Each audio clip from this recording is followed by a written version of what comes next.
we start an in-depth discussion with experts from around the world. There was a worldwide shock when US oil contracts for May dropped to minus $38 a barrel this week, crashing into negative territory for the first time in history. World demand has dried up as the COVID-19 pandemic paralyzes economies and keeps people at home. Excess supply is in limbo, not helped by an intense price war between Russia and Saudi Arabia. What do these ultra-low oil prices mean for producers, and what does it tell us about the world economy as it grapples with the coronavirus? Today, we're joined by Dr. Ong-Webb, who joins us from Singapore's Nanyang Technological University, and Tony Nash, CEO and founder of Complete Intelligence. My first question to you, Dr. Ong-Webb. First, what caused US oil prices this week to fall to such historically low levels? Well, we've seen a slashing of oil prices all around West Texas Intermediate and global crude oil have plummeted because of the severe price war that occurred over the weekend, particularly led by Saudi Arabia, that sought to slash oil prices by about $4 to $7 a barrel. And this price war was triggered by the implosion of the OPEC Plus alliance the week before, in terms of the breakdown in the orchestration between Russia and OPEC, led by Saudi Arabia, trying to come to an agreement about the cut in production. As you know, previously there was a general agreement to cut production by about 9.7 million barrels. But of course, the Russians then withdrew from the discussions with the concern that this would be yielding a lot of space to US shale oil companies to occupy the gap. And so Saudi Arabia went on to this price war, which then triggered a cascade into negative territory, which was, as you mentioned, unprecedented in history. But really, I think the story about the collapse in oil prices is a confluence of a lot of factors that we can discuss today. This is a very interesting industry, as you know, because of the way the oil sector is set up. Right, and Russia and Saudi Arabia, they did come to an agreement eventually, but people are saying that the OPEC decision to cut oil production came much too late. And well, Mr. Nash, all eyes are now on the futures contracts for June. But there really hasn't been much cause for optimism, has there, amid this pandemic? And as forecasts for a swift economic recovery get dimmer and dimmer, actually some analysts are saying that oil prices for June, they could actually fall to minus $100 per barrel. What's your take on this? You know, I think it really all depends on how soon economies get back to work. We have a couple of states here in the U.S., Georgia and Tennessee, that have said that they'll get back online very soon, possibly by next week. So if other states follow them, I think you'll start to see demand pulled and crude oil pulled along with that demand if it gets started.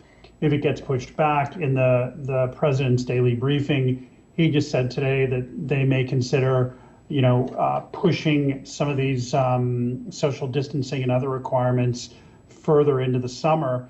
If the state level economies stay as locked up as they've been, I think it could be pretty terrible for crude oil, and it could be pretty terrible for most commodities.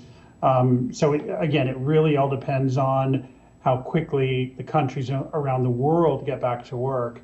And it really depends on the local governments as well as the national governments making those decisions to put people back to work.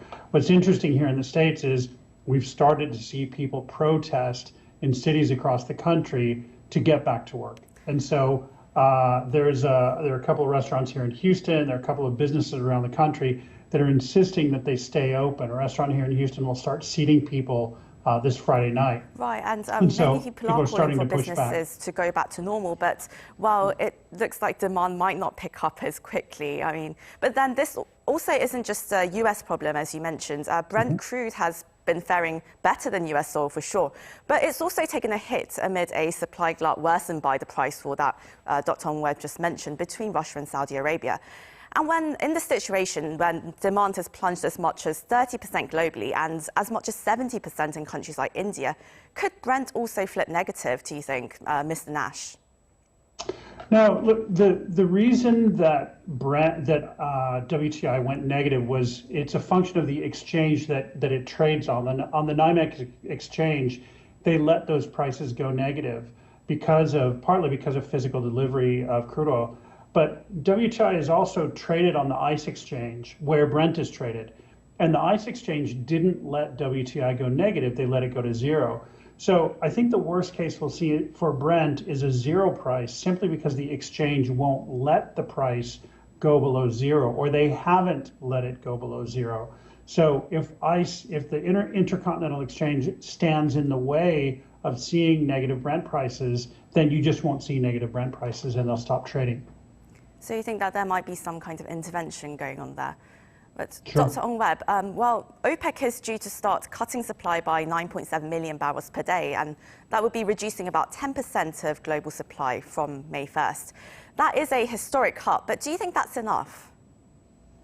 I think clearly the answer is no. Whether you're an oil expert or whether you're an observer of markets and how the global economic machinery is moving, or in this case has ceased, it's come to a grinded to a halt. Well, the answer is, as I mentioned, no. I mean, we know for the month of April, we're seeing a reduction in terms of demand by about factor 3 to the agreed oil production cuts by the cartels by 9.7 million barrels. So we're looking at 30 million barrels less consumed in April. So clearly that's an indication that the first wave of cuts, if you like, are not enough. And there will have to be, whether we like it or not, more cuts along the way, simply because, in allusion to Tony's point about storage capacity, which is an important factor in the price equation about oil, is that there's just nowhere to put oil anymore. I mean, tankers are filled to the brim. 60% of storage capacity globally is being filled up. By the end of April, I think, by the beginning of May, there'll be just simply nowhere else to put oil. And so there will have to be a slash in production. But this is just an easy thing to say because of the complexities of the way in which oil is produced, the infrastructure behind oil. You can't simply just turn off the taps. The oil production companies know this, that if fields are closed, they're just simply difficult to reopen and were unlikely to resume and achieve their prior optimalities in production. I mean, you can't get back those production capacities again. So a lot of push and pull factors at play here. So really, the world's major oil exporters, they're under an incredible amount of pressure. And Dr. Ong-Webb, the oil crisis in the mid-1980s actually preceded the fall of the Soviet Union, or made the pace rapid. If global oil prices remain around the $20 threshold, then which economies are going to be in hot water? Well, it all depends, right? So in the case of, maybe Tony can speak to this more than I could about what's happening in the U.S. From the reports I'm reading, I think $30 US a barrel would help keep things afloat, literally. $20 a barrel or below, clearly, it's going to lead to more job cuts, especially the minor players in the oil industry are going to fold, and lots of medium-sized and small oil producers in the U.S. Well, even in a place like in the Gulf states, where large margins are required because of the government subsidies and whatnot, I think quite a few Gulf economies might also. So it all depends. But clearly, despite the pursuit of more production efficiencies, especially the kind of efficiencies that we saw come out from the previous oil slump in 2014, there is this complete collapse in demand, and there's no way getting around that. And companies are going to fold, jobs are going to be lost, and we just have to find a way to stave this off. And Mr. Nash, well, hundreds of companies in the US, oil companies, are going to be very hardly hit. They're going to be very hard hit by this decline in consumer demand, and also this is going to affect thousands and thousands of jobs. How do you think this is going to affect the pace of recovery of the US economy from this pandemic recession?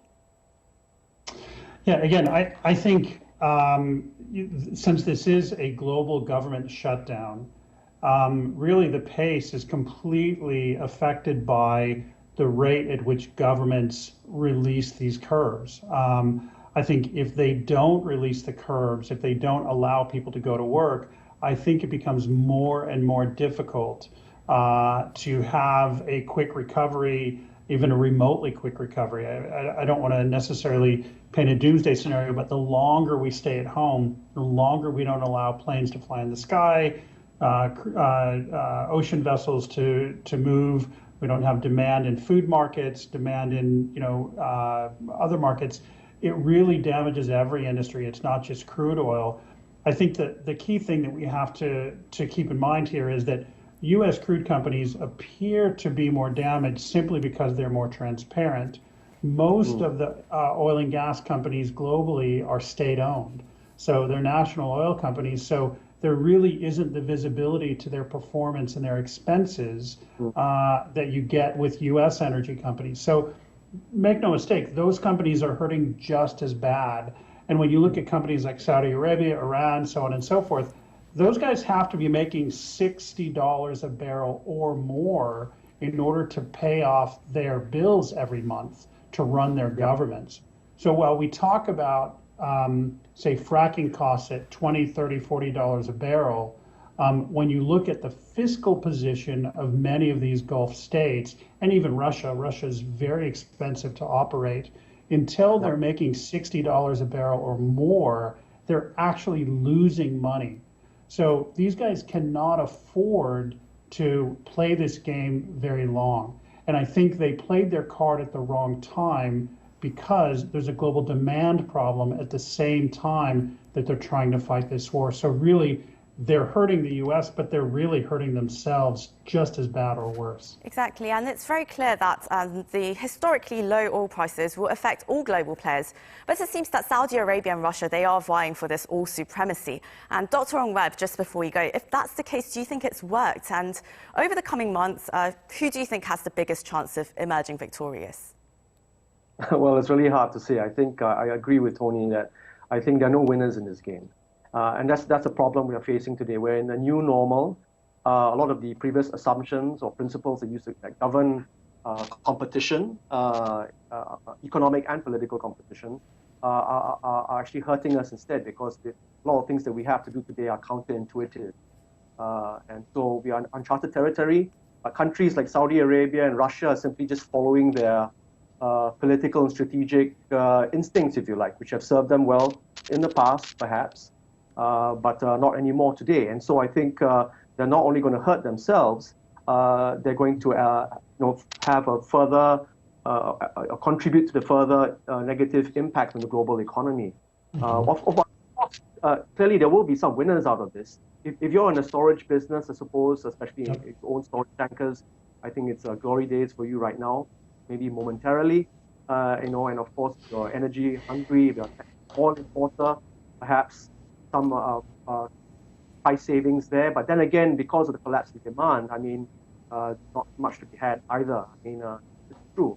Until national economies and the global economy overall starts to move again, and people are moving around literally, and not only that, buying things, buying services, I think all of us are going to continue to be hurt. So really, the bottom line is, well, oil prices, they do really depend on demand, and we're not seeing much of that, and it looks like it won't be coming back in the near future. I'm afraid that's all we have time for today, but it's been a great discussion. Thank you for joining the programme today, Mr. Tony Nash and Dr. Graham Ong-Webb. Thank you. Thank you. This is also where we end our show today. Thank you for watching. We'll be back on Monday, Korea time, with more global insights on issues making headlines. Have a wonderful weekend wherever you are. Goodbye.